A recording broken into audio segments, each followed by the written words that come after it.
Climate change is a massive problem. It is a generational problem. It's a problem that, by definition, is just about the hardest thing for any political system to absorb.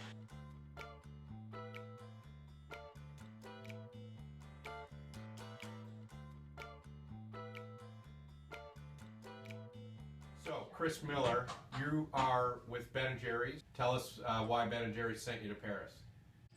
So I'm here, in fact, with a rather large delegation of Ben & Jerry's employees. We've got about 20 people over here. This sort of 2 weeks in Paris is the culmination of a year-long campaign we've been running.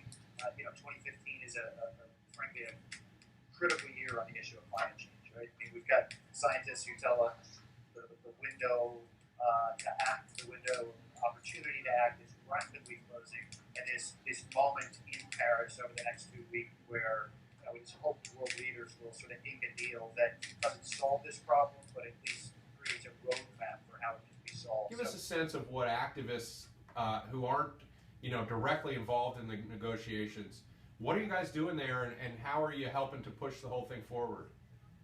There are 40,000 people that have descended on Paris to participate in the COP. Many of them are, activists and civil society folks who are not sort of, deeply enmeshed in the ongoing negotiations here. There are side events that are going on over the course of the 2 weeks where people can sort of be a part of the process, can input on the process, and I think, learn from what others are doing around the world.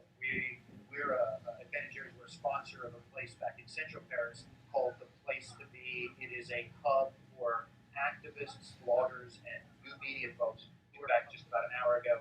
350.org held a side event in that green zone area to highlight the progress they've made on their divestment campaign. So there are a whole bunch of ways that even if you're not officially credentialed, you can sort of be a part of what's going on here.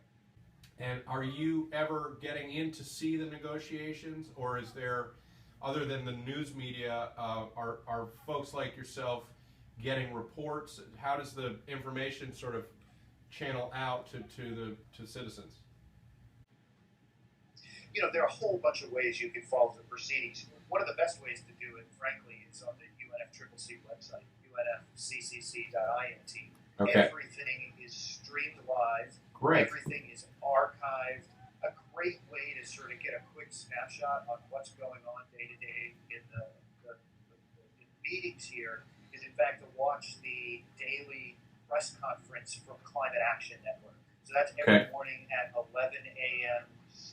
Paris time, Central European time, but that's archived, and you'll get a great sense from sort of the progressive NGOs, kind of the current state of the negotiations, kind of what's in play at any given day. That's a great way to do it. If you go to benjerry.com/COP21, most of the people we have over here are with our content team. We're producing daily long-form blog updates, videos. We just had a quick stand-up with Bill McKibben to get his take on the first couple of days here. So that's why we're here. We want to help. There are 40,000 people that have descended on Paris for this meeting. There are 7 billion that haven't, and so we want to be a part of helping tell the story of what's going on. How optimistic are people feeling that something concrete and real and meaningful is going to come out of this? Look, it's going to be a mixed bag. The truth is, Paris is not the end. Right. Paris literally is the beginning. So success here, I think, looks like not that we've, got countries that have committed to reduction levels that get us to 2 degrees over the next 15 years. That's not what's going to happen here. If we're lucky, we'll walk out of here with commitments that, are 3.5, 3.8 degrees centigrade of temperature rise. And the truth is, that's a disaster. Right.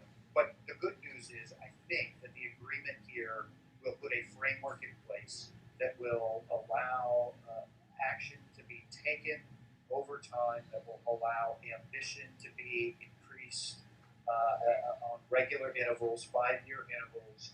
And I think you're going to see some level of commitment from developed countries to really help fund, two things. One, the transition for developing economies to clean energy and the sort of low carbon economy of the future. They can't sacrifice their development, because developed nations like ours have sort of trashed the planet. So they need that financial assistance. And, the other thing they need is, to the point of the Marshall Islands, there is already loss and damage that is baked into what's going to happen in the coming decades. And so those countries who are most responsible for that, need to put some money on the table to help the folks in the Marshall Islands and Tuvalu and Bangladesh and those places that, even if over time we're successful in keeping temperature rise to 2 degrees or a little less, there's still going to be impacts that will be felt around the world. Right. Well, and some of those places are here. You hear about high tide in Miami already extending well beyond anything people have seen. Chris Miller, you've long been one of my favorite Burlingtonians. Thanks for taking a few minutes. Anything you'd like to say to Vermonters who hopefully are watching this and are inspired by what's happening in Paris?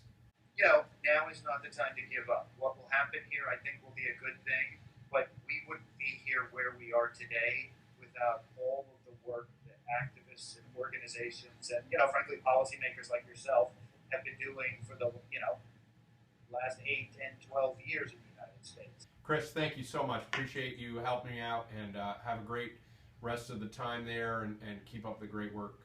We're all counting on you. Thanks, Chris, and thanks for doing this. Thanks for helping Vermonters get a sense of what's going on.